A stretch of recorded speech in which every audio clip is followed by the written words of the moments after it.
Hello मेरे प्यारे दोस्तों, आप सभी लोगों का यूपी परीक्षा के यूट्यूब चैनल के ऊपर तहे दिल से स्वागत है। तो आई होप आप सभी लोग बढ़िया हैं। तो जल्दी से फटाफट से सेशन के लिंक को कॉपी कर शेयर कर दीजिए जितने लोगों के अंदर आप लोग इस क्लास को शेयर कर सकते हो। तो एक इम्पॉर्टेंट सेशन है जो कि हम लोग डिस्कस करने वाले हैं। आज की क्लास के अंदर हम लोग बहुत सारे इंपॉर्टेंट क्वेश्चंस को डिस्कस करेंगे जो कि आपके previous year UP PCS PET exam के अंदर पूछे गए। तो मजा आएगा क्योंकि प्रीवियस ईयर क्वेश्चंस आप लोग देखोगे, एग्जाम का लेवल आप लोगों को पता लगेगा। ठीक है, तो जैसे कि मेरा वादा डे 1 पे है, आज भी वही है और आखिरी दिन भी वही रहेगा कि हम लोग सब कुछ क्लास के अंदर पढ़ेंगे, पूरे सिलेबस को भी कवर करेंगे, प्रीवियस ईयर क्वेश्चंस को भी पढ़ेंगे और एक एक चीज को रिवाइज कर याद भी सेशन के अंदर ही हम लोग करेंगे। ठीक है, तो आप सभी लोगों को बस चुपचाप से 2 बजे चैनल के ऊपर लाइव आना है, फटाफट से बेल आइकन को प्रेस कर लेना है ताकि आपको नोटिफिकेशन मिलती रहे। हमारे यूट्यूब चैनल को भी सब्सक्राइब कर लो और 2 बजे याद में रखना आप लोगों को आना है टेनी कॉस्ट क्लास के अंदर। अगर आप चाहते हो कि साइंस की तैयारी आपकी बेहतरीन तरीके से हो जाए, एकदम झकास वाले तरीके से, और हर एक क्वेश्चन आप लोग पेपर के अंदर सॉल्व कर पाओ, तो बहुत सारी मेहनत करने के बाद आपके प्रीवियस ईयर क्वेश्चंस मैंने निकाले हैं, इकट्ठे किए हैं, हमारी पूरी टीम लगी थी और बहुत सारे एफर्ट्स के बाद आपको आज प्रीवियस ईयर क्वेश्चंस कराए जाएंगे। तो क्या आप लोग रेडी हो? मुझे फटाफट से लिख दो कि यस मैम हम रेडी हैं। गुड आफ्टरनून देव, गुड आफ्टरनून साक्षी जी, जल्दी से सभी लोग लिख दे कि मैम रेडी, और जय सैम फटाफट से बोल दे जय सरस्वती माँ। और चलो फिर इसी बात पे सरस्वती माँ का एक आशीर्वाद लेने के बाद हम लोग हमारी क्लास को शुरू करते हैं। तो फटाफट से जय सैम लिखो सभी के सभी लोग और शुरू करेंगे हमारी आज की क्लास को, जिसमें हम लोग प्रीवियस ईयर क्वेश्चन देखेंगे सारे के सारे। करें स्टार्ट। दिखाऊं आप लोगों को आपका पहला सवाल, पर उससे पहले ये आप लोगों का टीचिंग परीक्षा के नंबर है। ठीक है, तो ये आपके 2 नंबर है, आप लोगों को ये नंबर याद में रखने हैं। अगर आपको किसी भी प्रकार की डाउट आती है, किसी भी प्रकार की क्वेरी आती है, आप कुछ भी हम लोगों से पूछना चाहते हो, हमसे कांटेक्ट करना चाहते हो, तो आप लोग इन दोनों नंबर्स के ऊपर कॉल कर सकते हो। नंबर बहुत आसान है, याद करना आसान है, 96, ठीक है, 11, तो 101 101, तो 101 ₹1 का शगन डालते हैं हम, तो 101 101, तो ऐसे आप लोग नंबर याद रखिए। 9697 888 444, तो ये नंबर भी ध्यान में रखिएगा। इन दोनों नंबर्स पर कॉल करके बिंदास होकर टीचिंग परीक्षा की पूरी टीम से आप लोग बात कर सकते हैं। शुरू करते हैं फिर आज की कहानी पहले सवाल के साथ। ये क्वेश्चन आपका यूपी पीसीएस पीईटी एग्जाम 24, ठीक है, 2021 में पूछा गया था। ठीक है, तो 28 अगस्त को 2021 के अंदर आपको पूछा गया था शिफ्ट 2 में। तो आपको बताना है प्रतिरोध की एसआई इकाई क्या है। तो क्वेश्चन आपके पेपर का है, जल्दी से मुझे बताओ कि अगर आपसे कोई पूछे कि प्रतिरोध की एसआई इकाई क्या होती है दोस्तों, फेरेडे होती है, ओम्स होती है, वोल्ट होती है, या फिर एम्पियर होती है? चलिए जल्दी से बताइए इस प्रश्न का राइट आंसर क्या होगा। तो सबने बोला मैम बी होगा, ओम्स होगा। बिल्कुल सही जवाब, इस क्वेश्चन का right answer option number B है। तो अगर ये क्वेश्चन आप लोगों के पेपर में आ जाए, देखो 2021 में आया था, ठीक है, अगर ये क्वेश्चन आप लोगों के पेपर के अंदर पूछ लिया गया तो क्या आप इसको सॉल्व कर लोगे आसानी से? पक्का कर लोगे ना? ठीक है, तो ये आपके पेपर के अंदर ओम्स आएगा, तो आप ध्यान में रखना, वेरी वेरी इंपॉर्टेंट। प्रतिरोध होता क्या है दोस्तों? रेजिस्टेंस होता है जब भी करंट जो है आपका प्रवाह करना चाहता है और उसको रोकती है कोई चीज, उसे प्रतिरोध कहते हैं। जैसे कि अगर मैं छोटे से एग्जांपल लूं, मान लो मैंने आप लोगों को कॉल किया कि चलो यार मूवी देखने चलना है, आपने बोला ठीक है मैम मूवी देखने चलते हैं, मजा आएगा। रात के 11 बजे का शो था, तो आप रेडी हो एकदम, ठीक है, आपके रिश्तेदार घर पे टपक जाते हैं, वो बोलते हैं हाय हाय लड़कियों को इतनी रात को मूवी देखने नहीं भेजने देना चाहिए, ये हो जाता है वो हो जाता है, तो वो आपको रोकने की कोशिश करेंगे। आप परवाह होना चाहते हो, फ्लो होना चाहते हो, लेकिन आपको कोई रोकने की कोशिश करता है, इसे हम लोग प्रतिरोध कहते हैं, इसे रेजिस्टेंस कहते हैं। तो आपकी जिंदगी में रेजिस्टेंस है आपके रिश्तेदार, ठीक है, सबके रिश्तेदार नॉनसेंस ही होते हैं ऑलमोस्ट, ठीक है, तो आपके रिश्तेदार जो है वो आपके लिए प्रतिरोध है। इसी प्रकार करंट को रोकता है रेजिस्टेंस, और रेजिस्टेंस जो है वो प्रतिरोध है। ठीक है मेरे दोस्तों, याद में रखिए, और इसके यूनिट्स आपके ओम्स है। कौन सी डिवाइस के अंदर रेजिस्टेंस को मापा जाता है? ओम मीटर वो डिवाइस है, ये भी ध्यान रखो। अब देखो आपके पीईटी एग्जाम के अंदर ये क्वेश्चन पूछा गया था, इससे रिलेटेड 4-5 क्वेश्चन और क्या एग्जामिनर पूछ सकता है, वो भी मैं आपको साथ साथ में बताऊंगी। उसका रीजन ये कि हो सकता है इस बार ये पेपर आया था, अगली बार कुछ और आ जाए। ठीक है, क्लियर है यहाँ तक बात सभी को? तो आपका जो करंट है उसको कौन रोकता है? प्रतिरोध आपके फ्लो ऑफ करंट को रोकने की कोशिश करता है। दोस्तों प्रतिरोध के जो यूनिट्स है वो आपके ओम है, याद रखना। ओम मीटर वो डिवाइस है जिसमें इसको मापा जाता है रेजिस्टेंस को, और रेजिस्टेंस का फॉर्मूला होता है रो एल बाई, जिसमें एल का मतलब है लंबाई। प्रतिरोध डायरेक्टली प्रोपोर्शनल है कि आपके चालक की लंबाई कितनी है, और इनवर्सली प्रोपोर्शनल है किसके, क्षेत्रफल के। तो ये क्षेत्रफल के इनवर्सली प्रोपोर्शनल है, लेकिन लंबाई के डायरेक्टली प्रोपोर्शनल है। डबल स्टार मार्क कर लो, वेरी वेरी इंपॉर्टेंट, ये क्वेश्चन आपके पेपर के अंदर पूछा जा सकता है। इससे रिलेटेड न्यूमेरिकल्स भी बहुत ज्यादा पेपर के अंदर पूछे जाते हैं। क्लियर होगी बात सभी को? डन है। तो ये क्वेश्चन पेपर में आया तो फोड़ दोगे, ठीक है। चलो फिर आगे बढ़ते हैं इसी बात पे अगले सवाल की तरफ। फिर से दोस्तों ये आपके पीईटी शिफ्ट 1 24 अगस्त 21 के अंदर पूछा गया क्वेश्चन, ठीक है। ये आपका क्वेश्चन पूछा गया था कि प्रकाश वर्ष किसको मापने की इकाई है। आपको बताना है बेसिकली कि लाइट ईयर किस चीज को मेजर करने के अंदर यूज में आता है। तो जल्दी से बताओ प्रकाश वर्ष किसको मापने की इकाई आपकी होती है, जल्दी से बता दो इस क्वेश्चन का राइट आंसर आप लोगों को क्या लगता है। और फटाफट से सेशन के लिंक को कॉपी कर शेयर करना है, जितने लोगों में आप लोग शेयर कर सकते हो। एकदम धमाकेदार तरीके से सेशन को शेयर करो, कोशिश करो कि क्लास के अंदर लाइव आओ। जितने भी लोग रिकॉर्डेड सेशन देखते हैं वो भी क्लास के अंदर लाइव ही जुड़ेंगे। अब हम लोग शुरू कर रहे हैं पीटी के प्रीवियस ईयर क्वेश्चन। तो एक एक क्वेश्चन जो आपके प्रीवियस ईयर पेपर में पूछा गया ना यार, वो एक एक क्वेश्चन मैं आपको सेशन के अंदर प्रोवाइड करने वाली हूँ। एक एक क्वेश्चन, समझ रहे हो बात, ठीक है। और इससे रिलेटेड थ्योरी को, कॉन्सेप्ट को भी हम लोग पक्का करेंगे। इन्हीं टॉपिक से दोबारा आपसे एग्जाम में क्वेश्चन पूछा जाएगा, ठीक है, जो कि आप लोग इजीली सॉल्व कर पाओगे। तो मुझे फटाफट से बता दो यार कि प्रकाश वर्ष किसको मापने की इकाई है।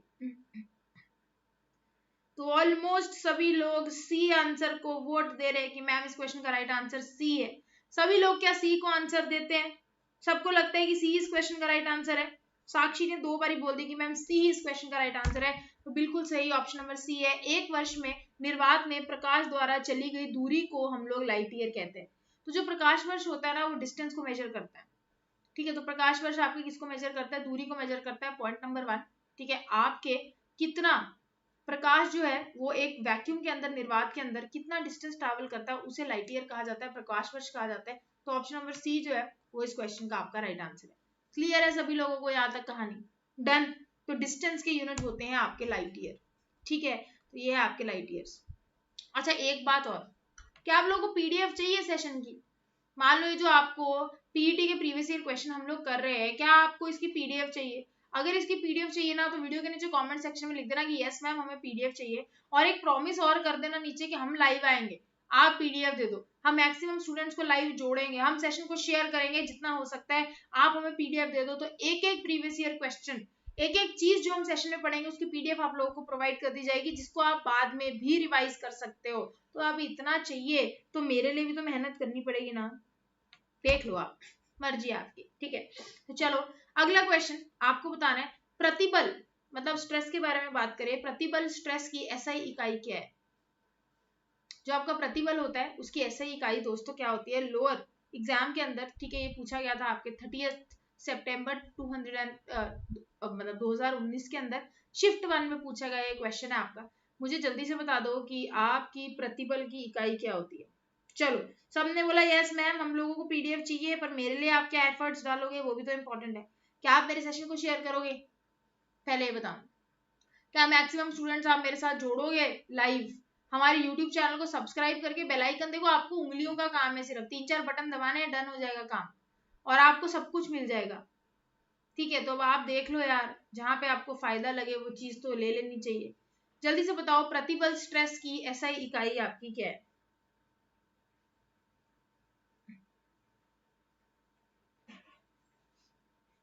आप लोगों को पता है दोस्तों यहाँ पे ना लाइट नहीं है सुबह से, ठीक है।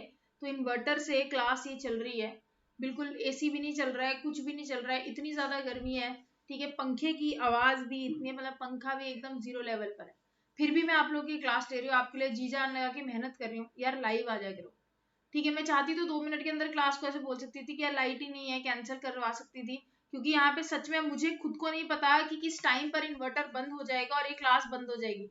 लेकिन फिर भी मुझे है कि मुझे आपको करवाना है, आप लोगों को पढ़ाना है, आपके लिए मैक्सिमम एफर्ट्स डालनी है। तो प्लीज आप भी मेरे लिए एफर्ट्स डालो ना यार। अगर कोई रात को बैठ के आपकी पीपीटी तैयार कर रहा है, सो नहीं रहा है, तो आपको भी तो एफर्ट्स डालनी है मेरे लिए, ठीक है। इस क्वेश्चन का right answer option number B है, पास्कल। तो आपका प्रतिबल जो है, स्ट्रेस जो है, आप इसको प्रेशर बोलो, जो आपका प्रेशर होता है उसके जो मात्रक होते हैं वो आपके पास्कल होते हैं। प्रेशर दोस्तों फोर्स अपॉन एरिया है। अब प्रेशर के आसपास के सारे क्वेश्चंस हम लोग रिवाइज कर लेंगे क्योंकि वो भी हमारे पेपर में पूछे जाते हैं। जो हमारा दाब होता है, प्रतिबल कह लो, स्ट्रेस कह लो, दाब कह लो, वो होता है बल अपॉन क्षेत्रफल। ठीक है, बल के मात्रक क्या है, न्यूटन। क्षेत्रफल के मात्रक क्या है आपके, मीटर स्क्वायर। तो न्यूटन मीटर स्क्वायर आपके पास्कल कहलाता है, जो कि आपके प्रेशर के यूनिट्स होते हैं। अब अगला सवाल जो यहाँ से पेपर में बन सकता है, प्रेशर को किसके अंदर मेजर किया जाता है, कौन सी डिवाइस से प्रेशर को मापा जाता है, तो बैरोमीटर याद रखना। बैरोमीटर वो डिवाइस है जिससे आपके दाब को मेजर किया जाता है, मापा जाता है। Very very important, double star, इस चीज को आप लोग मार्क कर लो, आपके पेपर के अंदर पूछी जाएगी। ठीक है, आओ फिर इसी बात पे, ऑप्शन नंबर 20 क्वेश्चन का राइट आंसर है। ठीक है, प्रेशर जो होता है वो फोर्स अपॉन एरिया है। दोस्तों जितना क्षेत्रफल कम होगा उतना ही दाब ज्यादा लगेगा। मान लो आपके पास एक चाकू है, ठीक है। अब आपने कभी देखा होगा जो राजा महाराजा होते थे पहले के टाइम पे, ऐसे एक लोहे की चीज पे चाकू को ऐसे ऐसे उसकी धार को तेज करते रहते थे। क्यों तेज करते थे उसकी धार को, ताकि वहां पर उसको तीखा कर दे, एरिया कम कर दे। जैसे एरिया कम हो जाएगा, क्षेत्रफल कम हो जाएगा, ठीक है, तो ऐसी गर्दन पे किसी की फेरेंगे चाकू दोस्तों, खचाक करते के साथ ही गर्दन धड़ से अलग। ठीक है, तो प्रेशर ज्यादा लगेगा। जितना क्षेत्रफल कम होता जाता है उतना दाब ज्यादा लगता है। तभी आपके चाकू और जो तलवारें हैं उनको, उनकी धार को तेज किया जाता है। ये ऐसे बस टच ही करें और खूनो खून कर दे, अगले की गर्दन ही उड़ा दे मेरे दोस्तों। समझ गए, तो ये बात आपको ध्यान के अंदर रखनी है, वेरी वेरी इंपॉर्टेंट। जो प्रेशर है वो फोर्स अपॉन एरिया से हम लोग कैलकुलेट करते हैं। आई होप ये बात सबको क्लियर, डन, ओके होगी बात सभी को। ठीक है, तो ये याद में रखना। चलो गाइज अगला सवाल, ऊर्जा की एसआई इकाई क्या है। ये भी आपका जो रोड टू एग्जाम हुआ था, री एग्जाम हुआ था 28 जुलाई को, ठीक है, 2019 में, ये आपके पेपर में पूछा गया था। तो सारे के सारे आपके पेपर के ही प्रीवियस ईयर क्वेश्चन हम लोग प्रैक्टिस कर रहे हैं, या जो एग्जाम्स के अंदर पूछे जाते क्वेश्चन है वो प्रैक्टिस करें। ऊर्जा की एसआई इकाई क्या होती है ये आपको बताना। चलो जल्दी से बताओ, जो आपकी ऊर्जा होती है इसके एसआई यूनिट क्या है, न्यूटन है, किलोवाट है, जूल है, या फिर आपके हाउस पावर है, या आपके हॉर्स पावर है। साक्षी जी बिल्कुल यार, सेशन को शेयर करोगे ना अगर आप लोग दबा के, और स्टूडेंट्स को बताओगे कि यार इधर हम लोग पढ़ते हैं, ठीक है, मैक्सिमम स्टूडेंट्स लाइव खींचेंगे। अगर आप बोलोगे ना स्टूडेंट्स को कि आओ हम तैयारी करते हैं, और अभी से तैयारी करनी पड़ेगी। अगर आप इस एटीट्यूड में रहोगे ना कि कोई चक्कर नहीं है यार, पेपर के पास ही जाके एक हफ्ता पहले हम लोग पढ़ लेंगे और पढ़ के हम पास हो जाएंगे, फिर मुझे मैसेज मत करना कि एक हफ्ते पहले स्टूडेंट्स करते हैं मैम अब मैं क्या पास हो सकता हूँ, अब कैसे हो जाऊंगा पास यार। आप उन लोगों के साथ कैसे compete कर लोगे या बैठ लोगे किसी भी एग्जाम के लिए जो ऑलरेडी तैयारी कर रहे हैं। तो यही टाइम होता है पढ़ने का जिसमें स्टूडेंट्स ढील छोड़ते हैं। अभी तैयारी खींचो, पेपर आएगा फिर तो सारी दुनिया पढ़ेगी, कुछ अलग करोगे तभी तो शाइन करोगे ना। ऊर्जा की ऐसे इकाई क्या है, जल्दी से बता दो इस क्वेश्चन का राइट आंसर क्या है, और सेशन को शेयर करा करो ताकि मैक्सिमम स्टूडेंट जो है वो धड़ाधड़ क्लास के अंदर लाइव जुड़े। इस क्वेश्चन का right answer option number B joule है। ठीक है, तो अगर मैं ऊर्जा की ऐसे इकाई की बात करूं तो जूल है आपके एनर्जी के ऐसा यूनिट होते हैं। और एक चीज याद रखना, पेपर में बहुत पूछी जाती है, 1 जूल 10⁻⁷ अर्थ के बराबर है। ये क्वेश्चन भी एग्जामिनर हमसे एग्जाम के अंदर पूछता है, वेरी वेरी इंपॉर्टेंट। ठीक है, अच्छा, अब एनर्जी जो है ना दोस्तों दो प्रकार की होती है, एक होती गतिज ऊर्जा और एक होती क्षितिज ऊर्जा। आपको इन दोनों के बारे में भी पता होना चाहिए। गतिज ऊर्जा क्या है, जब भी कोई चीज मूव कर रही है, मोशन कर रही है, गति में है, उस टाइम पर जो उसके पास एनर्जी है उसे हम लोग काइनेटिक एनर्जी, गतिज ऊर्जा कहते हैं। पोटेंशियल एनर्जी क्या है, किसी भी बॉडी की रेस्ट की वजह से, आराम की वजह से जो उसके अंदर एनर्जी है उसे हम उसकी क्षितिज ऊर्जा कहते हैं। ठीक है, तो काइनेटिक एनर्जी, गतिज ऊर्जा मोशन की वजह से होती है, किसी चीज की गति की वजह से होती है, और पोटेंशियल एनर्जी उसकी रेस्ट की वजह से होती है। लेकिन रेस्ट के साथ वो चीज हाइट पे भी होनी चाहिए। एक पत्थर जमीन पे पड़ा है ना अगर, और एक पत्थर मान लो मेरे हाथ में है, तो किसके पास क्षितिज ऊर्जा होगी, जो मेरे हाथ में है। जमीन पे जो पत्थर पड़ा है उस पर क्षितिज ऊर्जा नहीं होगी, क्योंकि क्षितिज ऊर्जा का फॉर्मूला mgh होता है, जहां पर हाइट होना बहुत जरूरी है। द्रव्यमान चाहिए, गुरुत्वाकर्षण बल, और h बोले तो हाइट। जमीन पे आप बैठ जाओगे आराम पर, आप पर क्षितिज ऊर्जा नहीं है। आप अपने बेड पर बैठोगे आराम से, तब आपके पास क्षितिज ऊर्जा है। वेरी वेरी इंपॉर्टेंट, ये पॉइंट याद रखना, इसमें बहुत सारे स्टूडेंट्स कंफ्यूज हो जाते हैं। और काइनेटिक एनर्जी का फॉर्मूला, गति की वजह से जो ऊर्जा होती है उसे गतिज ऊर्जा कहते हैं। हाफ mv² इसका फॉर्मूला होता है, जिसमें m आपका द्रव्यमान है, v आपका वेग का स्क्वायर है। ठीक है जी, क्लियर है। चलो अगले क्वेश्चन की तरफ आगे चलते हैं। चलो आ जाओ, न्यूटन किसकी इकाई है ये आपको बताना है।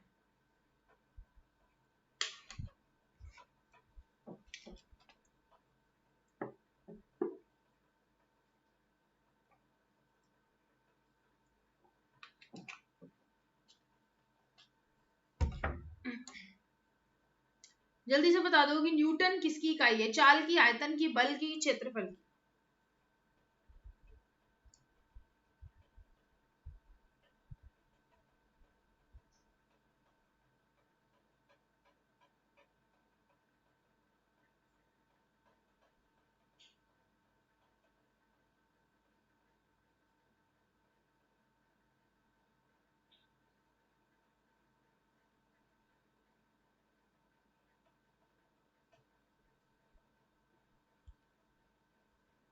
न्यूटन जो है वो आपकी बल की इकाई है, फोर्स की इकाई है न्यूटन।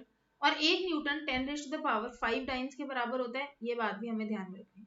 तो एक न्यूटन कितने डाइन्स के बराबर होता है, 10⁻5 डाइन्स के बराबर आपका एक न्यूटन होता है। और ये आपकी फोर्स की इकाई है, आपके बल की इकाई है। ये पॉइंट भी आप लोग ध्यान के अंदर रखिएगा। क्लियर है बात?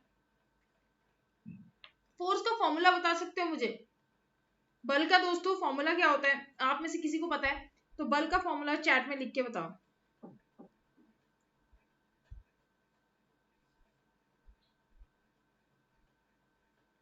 चलो, बल का फॉर्मूला क्या होता है मैं आपको फटाफट से बताती हूँ। फोर्स होता है मास इंटू एक्सेलरेशन। तो द्रव्यमान इंटू त्वरण जो है वो आपका फोर्स कहलाता है। बल के यूनिट्स न्यूटन है, ठीक है, ये भी आप लोग ध्यान में रखिए। और एक न्यूटन 10⁻5 टाइम्स के बराबर होता है, ये वेरी वेरी इंपॉर्टेंट है। निम्नलिखित में से कौन सी एक अदिश राशि है, ये आपको बताना है।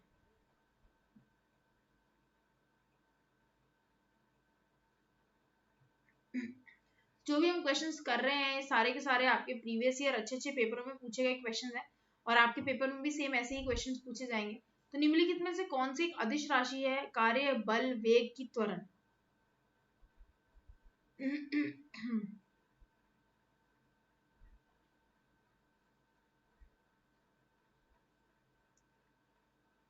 चलो फटाफट से बता दो, अदिश राशि कौन सी है?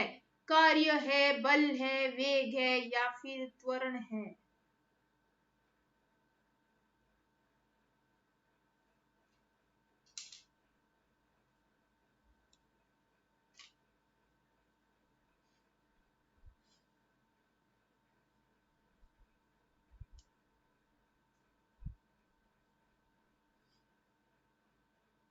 इस क्वेश्चन का जो राइट आंसर है, आपसे अदिश राशि पूछिए कोई डी आंसर दे रहा है, कोई सी। देखो सबसे पहले तो आपको पता होना चाहिए कि अदिश राशि होती क्या है। ठीक है, एक होती है अदिश राशि, एक होती है सदिश राशि। ठीक है, अदिश राशि वो होती हैं स्केलर क्वांटिटी जिन्हें कहते हैं, जिनको एक्सप्रेस करने के लिए हम लोगों को परिमाण की आवश्यकता पड़े। और ठीक है, सिर्फ परिमाण की आवश्यकता पड़े उसे हम लोग स्केलर क्वांटिटी अदिश राशि कहते हैं।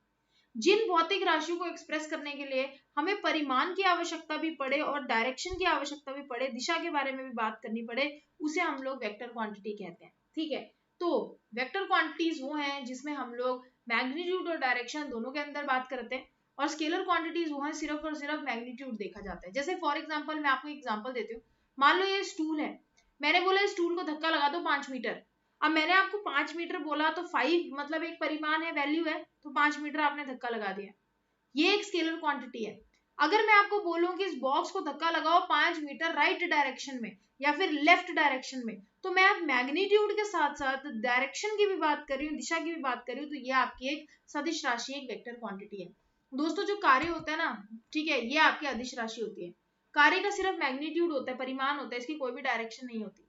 लेकिन अगर मैं वेग की बात करूं, त्वरण की बात करूं, बल की बात करूं, इसका मैग्नीट्यूड और डायरेक्शन दोनों होती है, तो ये आपकी स्केलर, ये आपकी वेक्टर क्वांटिटीज है। ठीक है, तो आपको सबसे पहले तो अदिश और सदिश राशि होती क्या है ये पता होना चाहिए। ठीक है, क्योंकि और भी बहुत सारे क्वेश्चन एग्जामिनर यहाँ से आपके पेपर में पूछ सकता है। कुछ एग्जाम्पल्स आपके दिमाग के अंदर होने चाहिए, क्योंकि ये एग्जाम्पल्स भी आपके पेपर में पूछे जा सकते हैं। मैं चाल की बात करूं तो ये एक सदिश राशि है, द्रव्यमान एक सदिश राशि है, आयतन एक सदिश राशि और समय भी एक सदिश राशि है। लेकिन अदिश आपके अदिश राशि है। ठीक है, ये सारी की सारी कौन सी है, स्केलर क्वांटिटी है, अदिश राशि है। अगर मैं सदिश राशि की बात करूं, वेक्टर क्वांटिटी की बात करूं, तो वेग हो गया, आपका वेट हो गया, और आपका घर्षण हो गया, ये सारी की सारी वेक्टर क्वांटिटीज है, क्योंकि मैग्नीट्यूड और दिशा दोनों के अंदर इनको एक्सप्रेस किया जाता है। क्लियर है बात सभी को? यहाँ तक डन है। स्केलर वेक्टर क्वांटिटी का क्वेश्चन जब भी पेपर के अंदर आएगा सॉल्व कर लोगे आप लोग, बता दो। तो चलो फिर इसी बात पे कर लोगे तो आगे बढ़ते हैं। ये रहा आपका नेक्स्ट क्वेश्चन यूपी, ठीक है, आपका एसएससी, ठीक है, एएसओ के पेपर के अंदर ये पूछा गया था 22 मई 2022 के अंदर पूछा गया कि तरंग धैर्य की इकाई क्या होती है, बताओ।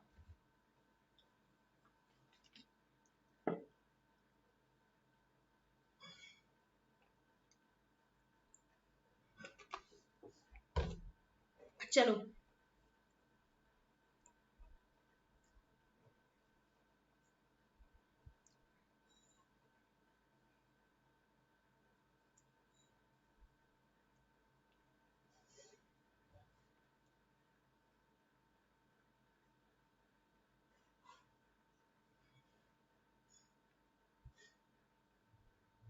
तरंग धैर्य की इकाई क्या होती है? हर्ट्ज है, फेरेडे है, डायोप्टर है, या फिर आपका मीटर है।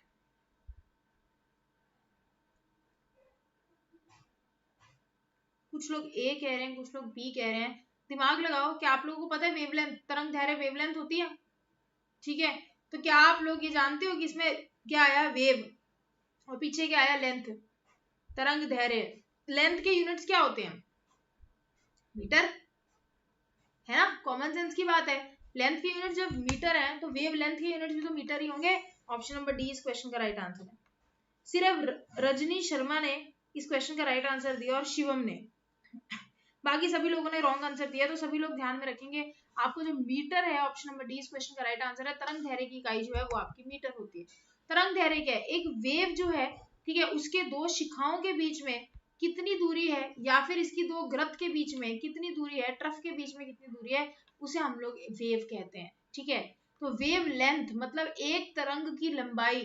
तो लेंथ की जब भी बात हुई तो लेंथ को मीटर के अंदर मापा जाता है, तो मीटर इस क्वेश्चन का राइट आंसर है। क्लियर है गाइस यहाँ तक सभी को? तो चलो फिर इसी बात पर आगे चलें हमारे अगले सवाल की तरफ। अगला सवाल कहता है घर्षण के संबंध में निम्नलिखित में से कौन सा विकल्प आपका सही है, करेक्ट है, ये आपको बताना है, बताओ।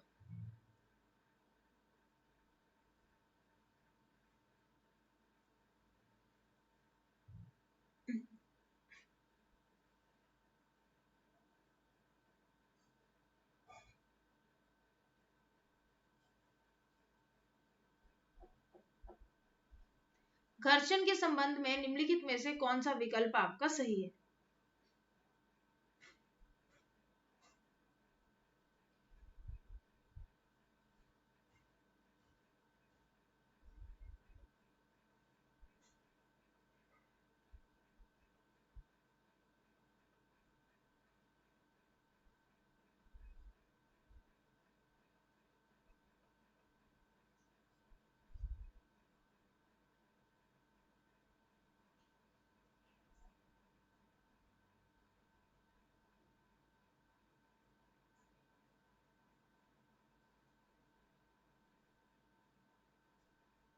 चलो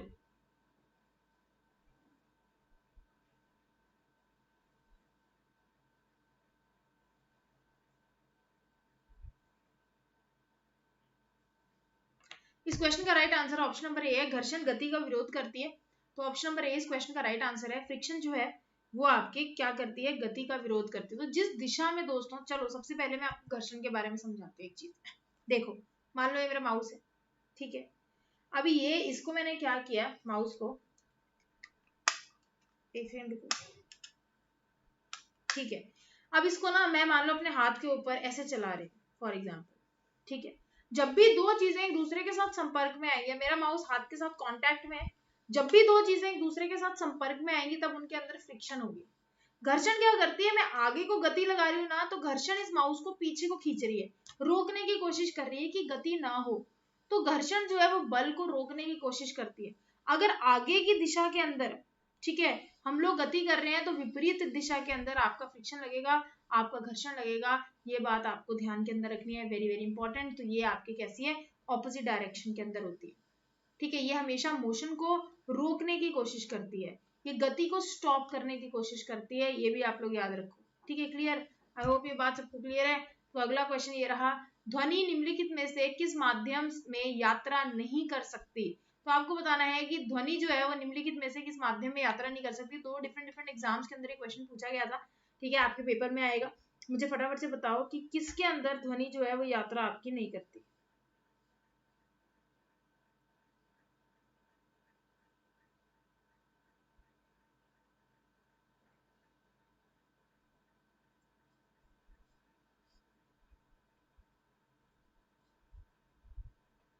भैया चलो कहाँ चले गए यार, जोश में नहीं कमी होनी चाहिए, फटाफट से आंसर लगाओ। इस क्वेश्चन का राइट आंसर क्या है? ठीक है, ऐसे ढीलम ढिल्ली आंसर मत करो, जल्दी जल्दी आंसर करो, एकदम क्लास में से फिट होके बैठा करो कि यार बस एकदम आग लगा के आ जाएंगे क्लास में। ध्वनि निम्नलिखित में से किस माध्यम में यात्रा नहीं कर सकती? इस क्वेश्चन का जो राइट आंसर है वो आपका निर्वात है। ध्वनि सबसे तेजी से ठोसी अवस्था में यात्रा करती है, ठीक है, उसके बाद आपकी द्रवीय अवस्था में यात्रा करती है और फिर आपकी गैसीय अवस्था में यात्रा करती है। निर्वात के अंदर, वैक्यूम के अंदर जो है आपकी साउंड जो है वो ट्रैवल नहीं करती। वेरी वेरी इंपॉर्टेंट, ये बात आपको याद रखनी है कि निर्वात में ध्वनि ट्रैवल नहीं करती, वैक्यूम के अंदर आपकी साउंड ट्रैवल जो है वो नहीं करती। निम्नलिखित में से कौन सा पदार्थ एक सोनरस पदार्थ है, ध्वनिक पदार्थ है? कहने का मतलब ऐसा कौन सा पदार्थ है जिसमें से ध्वनि प्रोड्यूस होती है, ये आपको बताना है। बताओ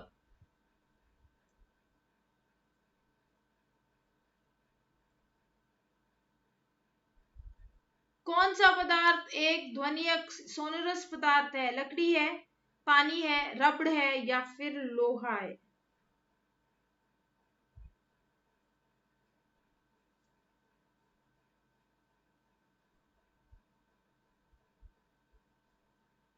दोस्तों मेरी तरफ लाइट नहीं है ठीक है, तो सेशन जो है वो कभी भी बंद हो सकता है, क्योंकि सुबह से जो है, सुबह से लाइट नहीं है, तो सुबह से इन्वर्टर के ऊपर सेशंस एंड क्लासेस चल रही हैं। तो जब भी इन्वर्टर खत्म हो जाएगा, इन्वर्टर की पावर, ठीक है, तो आपका सेशन एकदम से बंद हो जाएगा। तो हम कल फिर से ज्वाइन कर लेंगे। वैसे तो मैं रख रही हूँ कि पूरा हो ही जाए, आई होप, ठीक है, तो सेशन पूरा हो जाए उसके बाद ही चीजें बंद हो। मैं चाहती तो ऐसे ही हूँ, पर इन केस हो गई तो ऐसा सोचना मत कि मैम कहाँ चले गई, सेशन खुद से बंद हो जाएगा। कल हम लोग फिर से जुड़ेंगे 2 बजे, ठीक है।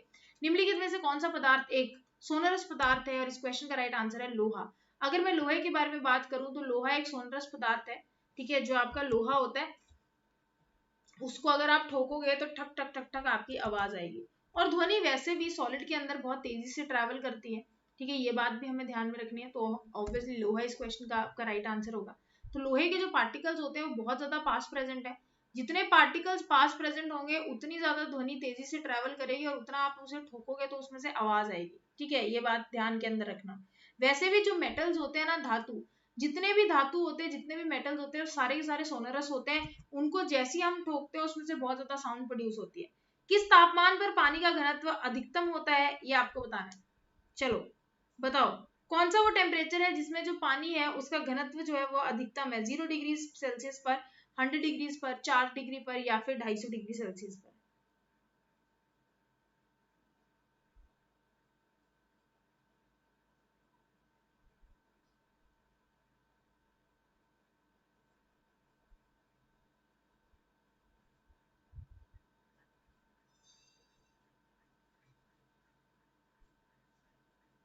किस तापमान पर पानी का घनत्व अधिकतम होता है?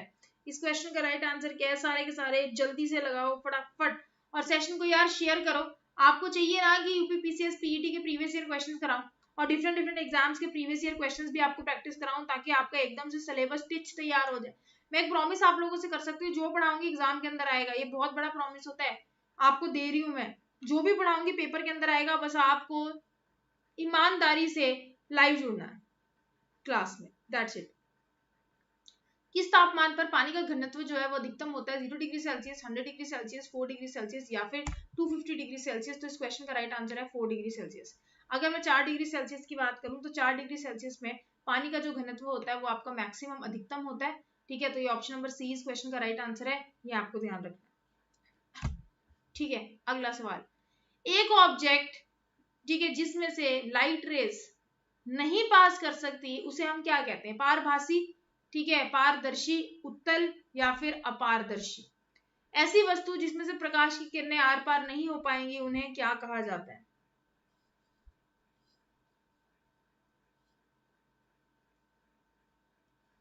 बताओ।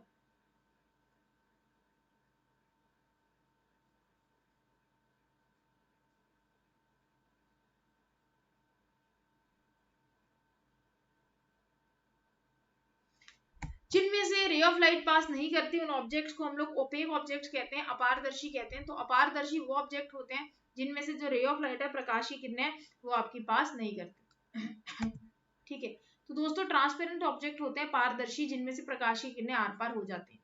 उसके बाद ट्रांसलूसेंट आते हैं, पारभाषी, ऐसे ऑब्जेक्ट जिनमें से बहुत कम लाइट रेज पास करती हैं।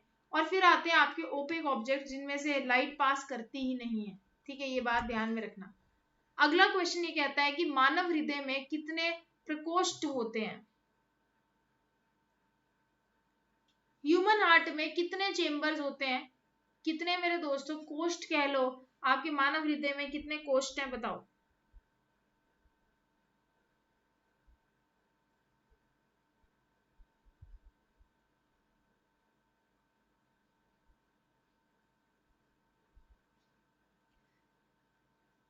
क्या बात है, सभी लोगों ने आंसर दिया। ऑप्शन नंबर 4 इस क्वेश्चन का राइट आंसर है। मानव हृदय के अंदर 4 कोष्ठ आपके प्रेजेंट होते हैं, वेरी वेरी इंपॉर्टेंट।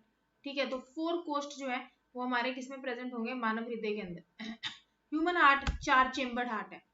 ठीक है, अभी आपको अगले स्लाइड के अंदर हार्ट दिखाऊंगी भी, मैं अभी बना के दिखा देती हूँ, यहीं पे ही बना देती हूँ। दोस्तों लोगों को लगता है कि दिल प्यार करता है, लेकिन प्यार दिल से नहीं होता है, प्यार तो आपके दिमाग से होता है।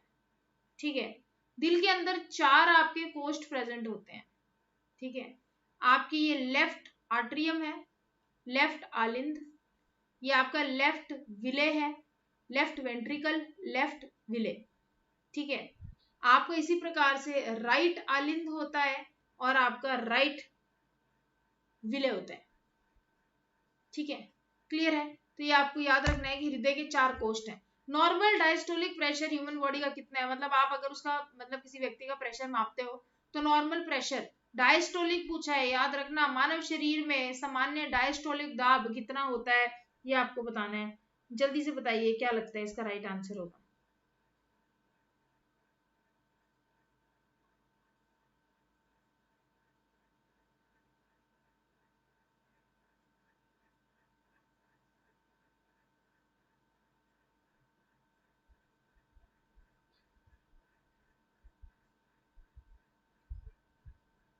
चलो, पापा की परी, good afternoon to you also. क्यूट नाम रखा है आपने पापा की परी। सारी बेटियां पापा की परी होती हैं वैसे, है ना? चलो, नॉर्मल डायस्टोलिक प्रेशर दोस्तों कितना होगा आपका? ऑप्शन नंबर 280 mmHg इस क्वेश्चन का राइट आंसर है।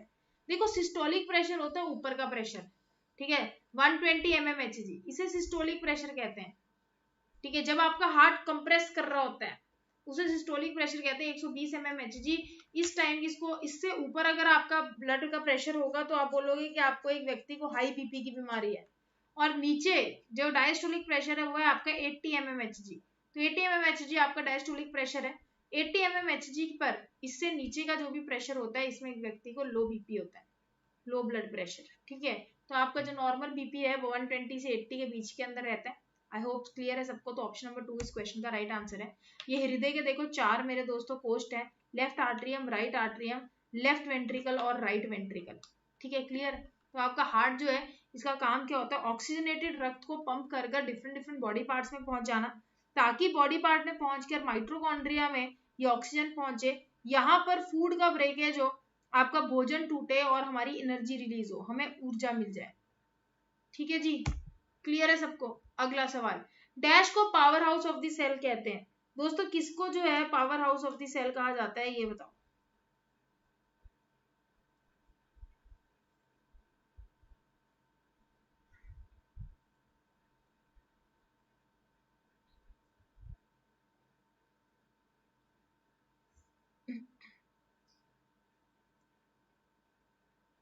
Power of house of the cell किसे कहते हैं? न्यूक्लियस को, माइट्रोकॉन्ड्रिया को, लाइसोसोम को, या फिर प्लास्टिड्स को?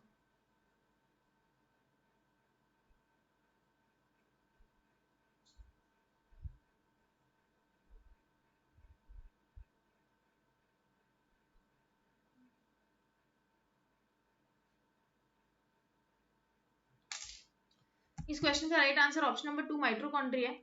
तो माइटोकॉन्ड्रिया को powerhouse of the cell कहा जाता है, ठीक है, ये आपको ध्यान रखना है। तो माइटोकॉन्ड्रिया को क्या कहते हैं, powerhouse of the cell कहते हैं, ठीक है।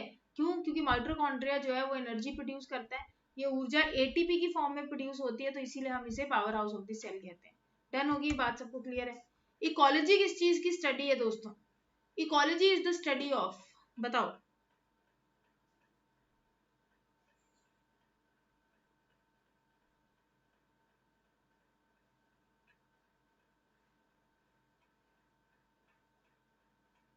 इकोलॉजी पृथ्वी की पढ़ाई है, पर्यावरण की पढ़ाई है, अंतरिक्ष की पढ़ाई है, या फिर आकाश की पढ़ाई।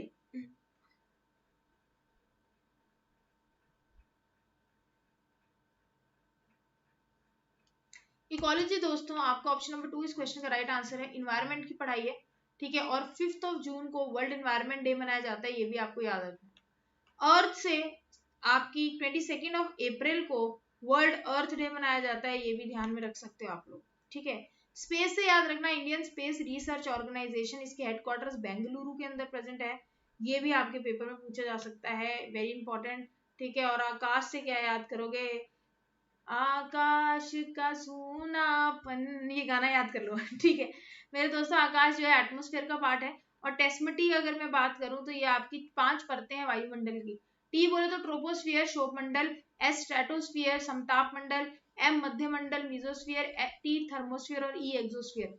एग्जामिनर आपसे ये भी पूछ सकता है कि सबसे ठंडा वायुमंडल की जो परतें हैं इनमें से सबसे ठंडी परत कौन सी है, तो मध्यमंडल मीजोस्फियर जो है आपकी कोल्डेस्ट लेयर ऑफ एटमॉस्फेयर है। ये क्वेश्चन बीपीएससी ने अपने प्रीवियस पेपर में पूछा था, कुछ नहीं कह सकते, अब तो कहीं का क्वेश्चन कहीं पे भी आ सकता है, तो ये क्वेश्चन आपके पेपर के अंदर भी पूछा जा सकता है। क्लियर है बात, ओके रिपोर्ट। चलो अगले क्वेश्चन की तरफ आगे चले। प्रकाश के पथ में एक डैश वस्तु के आने पर छाया का निर्माण होता है। अगर प्रकाश के पथ के अंदर एक कोई वस्तु आ जाए, ठीक है, तो आपकी छाया बन जाती है, बताना।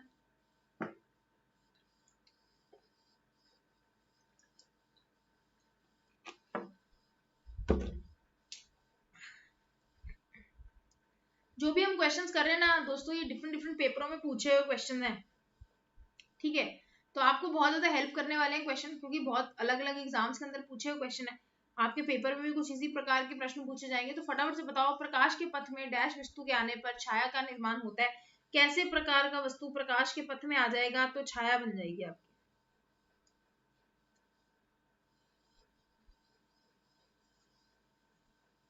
यार अभी इसके बारे में पढ़ा है, अगर अभी भी सही आंसर नहीं दोगे ना, कसम से सेशन में रोना शुरू करूंगी मैं। अभी तो पढ़ा है यार, इस क्वेश्चन का राइट आंसर क्या होगा, अपारदर्शी होगा। अरे दोस्तों पारदर्शी क्या होते हैं पता है आपको जिसमें से लाइट चले जाती है।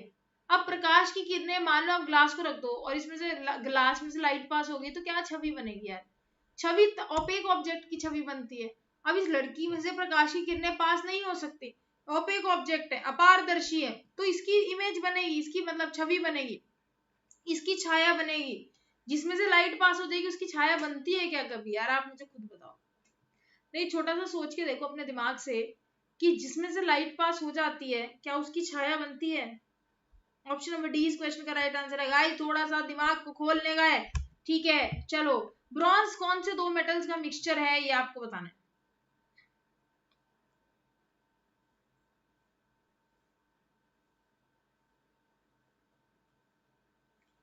ब्रॉन्ज जो है वो कौन से दो मेटल्स का मिक्सचर है, बताओ।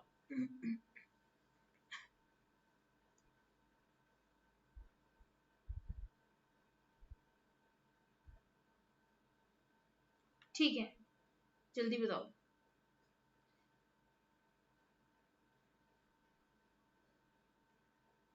चलो गाइस, कांसे कौन सी दो धातुओं का मिक्सचर है, बता दो।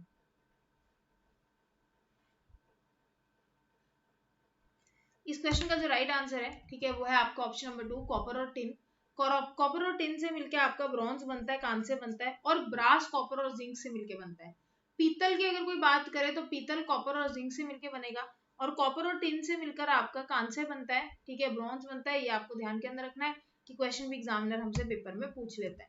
तो स्टील दोस्तों आयरन और कार्बन से मिलकर बनी है, स्टेनलेस स्टील आयरन कार्बन निकल क्रोमियम से, ब्रॉन्ज कॉपर टिन से, ब्रास कॉपर और जिंक से, 22 कैरेट गोल्ड, गोल्ड और कॉपर से, और एल्यूमिनियम, ब्रॉन्ज, मैंगनीज और मैग्नीशियम से मिलकर ड्यूरेलियम आपका बनता है। ठीक है, मोस्ट कॉमन गैस जो हमारे वायुमंडल के अंदर बहुत ज्यादा मात्रा के अंदर पाई जाती है वो कौन सी है, बताओ।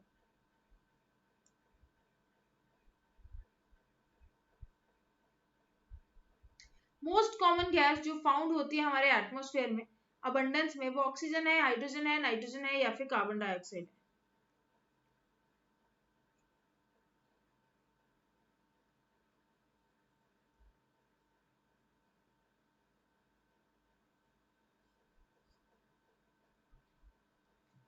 इस क्वेश्चन का राइट आंसर नाइट्रोजन है।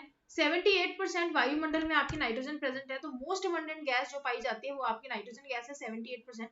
ऑक्सीजन 21% प्रेजेंट है, कार्बन डाइऑक्साइड 0.04% और अदर गैसेस 0.96% आपकी वायुमंडल के अंदर प्रेजेंट है। तो नाइट्रोजन मैक्सिमम प्रेजेंट है 78%, तो याद में रखना ये क्वेश्चन आपके पेपर में आ सकता है। डायबिटीज को कंट्रोल किया जाता है कौन से हार्मोन की मदद से, बताओ। डायबिटीज को दोस्तों कौन से हार्मोन की मदद से कंट्रोल किया जाता है, एड्रेनलिन, इंसुलिन, थाइमोसिन या फिर थायरोक्सिन।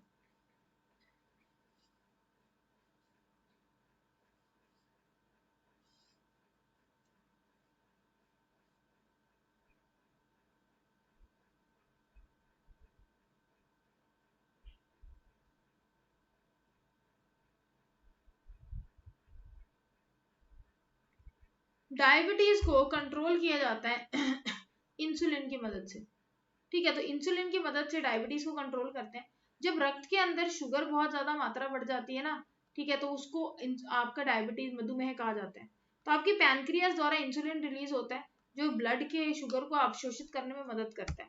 ये डायबिटीज ना जो बीमारी है वो स्लो पॉइजन की तरह है, ये हमारी बॉडी के अंगों को अंदर से खराब करती है। तो जितने भी लोगों को डायबिटीज है या उनके आसपास के लोगों को कोशिश करें जितना हो सके वर्कआउट करें, जितना हो सके चले भागे दौड़े, ताकि ये बीमारी आप लोगों को ना हो। और अगर ब्लड अगर हो भी तो ब्लड की जो शुगर है वो आपकी मेंटेन्ड रहे। ठीक है, तो पैनक्रियास से इंसुलिन रिलीज होता है और इंसुलिन जो है इसकी डेफिशिएंसी डायबिटीज करती है। एड्रिनल, ठीक है, एड्रिनल नाम का हार्मोन एड्रिनल ग्लैंड से रिलीज होता है जो एंगर, स्ट्रेस और डिप्रेशन में हेल्प करता है।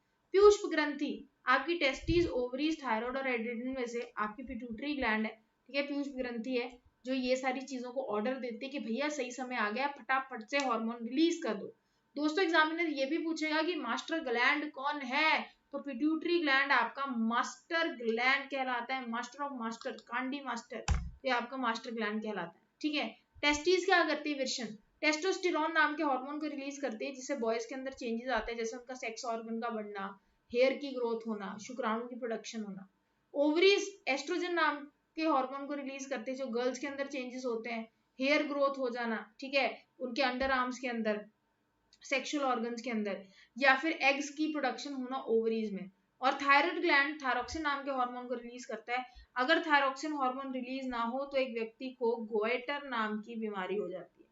अब आप सोचोगे कि मैम हाय भगवान ये हम चीजें याद कैसे करेंगे, तो दोस्तों टेंशन क्यों लेनी है यार याद करने की, मैं हूं ना, जब तक मैं हूं तो आपको फिक्र करने की कोई जरूरत नहीं है। मैम मेरी तो आदत है बार बार एक चीज को रिपीट करने की, तो मैं बार बार एक चीज को इतना रिपीट करूंगी कि आप पागल हो जाओगे और आपको सारी चीजें अच्छे से याद हो जाएंगी। ठीक है, ये क्वेश्चन आप लोगों के लिए धमाकेदार क्वेश्चन है, हेलो बम्पर क्वेश्चन, ये आपको होमवर्क के अंदर आंसर करना है दोस्तों। ठीक है, तो इस क्वेश्चन का राइट आंसर आप लोग कब दोगे, होमवर्क के अंदर दोगे, वीडियो के नीचे कमेंट सेक्शन में। प्लीज अगर मैं बोलती हूँ कि वीडियो के नीचे कमेंट सेक्शन में आंसर देना है तो देना है। सेशन के अंदर अगर 2 बजे लाइव जुड़ना है तो जुड़ना है दोस्तों, मैं आपके लिए बहुत एफर्ट्स कर रही हूँ। आपके प्रीवियस ईयर पेपर्स मैंने आपको प्रीवियस ईयर पेपर के क्वेश्चन कराए, ठीक है, वो ढूंढे, उसके बाद इतनी गर्मी आज यहाँ पर लाइट बिल्कुल भी नहीं है और इन्वर्टर पता नहीं कब तक चलेगा। ठीक है, पंखा इतना मर के चल रहा है, इतना बुरा हाल है ना इस टाइम पे, ऐसा मुझे ऐसा लग रहा है कि मैं पसीने से नहा चुकी हूँ, फिर भी मैंने आपकी क्लास रखी ली। ठीक है, अभी लाइट का कोई भरोसा नहीं आगे क्या होगा, पर फिर भी आपकी क्लास चलो hopefully thanks to God complete हो गई है। तो आप लोगों को भी यार जब इतनी एफर्ट्स देखो टीचर हमारे लिए डाल रहा है, ठीक है, मेरा क्या आपका एग्जाम क्रैक होगा तो आप मेरे लिए लाइव नहीं आ सकते यार, यही प्यार रह गया यार आपको। ठीक है, तो प्लीज सभी लोगों से दरख्वास्त है क्लास के अंदर लाइव जुड़ेंगे और इस क्वेश्चन का राइट आंसर आप लोग मुझे वीडियो के नीचे कमेंट सेक्शन में देंगे। कोई भी डाउट आपको रहती है तो अगली क्लास के अंदर जरूर, अब पुरानी क्लास का जो भी हमने पढ़ा है उसकी डाउट लेके आइए, वो डाउट मुझसे पूछिए, डिस्कस कीजिए कि मैम ये कैसे होगी चीज, कैसे इसको करना है। तो आप लोग मुझसे डाउट्स पूछ सकते हो और चीजें डिस्कस कर सकते हो। क्लियर है? सभी लोगों को डन है, समझ में आ गया? जिन जिन को मजा आया फटाफट से एक एक लाइक ठोक दो और चैट में एक एक दिल दे दो, ताकि मुझे पता चल जाए कि कौन कौन लाइक ठोक रहा है, कौन कौन दिल दे रहा है, किस किस को अच्छा लग रहा है। Thank you. Vandana Singh saying nice class ma'am. Thank you so much Vandana. So guys, इसी के साथ अब अलविदा लेने का समय हो गया है। इस क्वेश्चन का राइट आंसर वीडियो के नीचे लगाना, यहीं से हम लोग नेक्स्ट क्लास में कंटिन्यू करेंगे। Bye bye, take care, thank you so much, thanks for watching.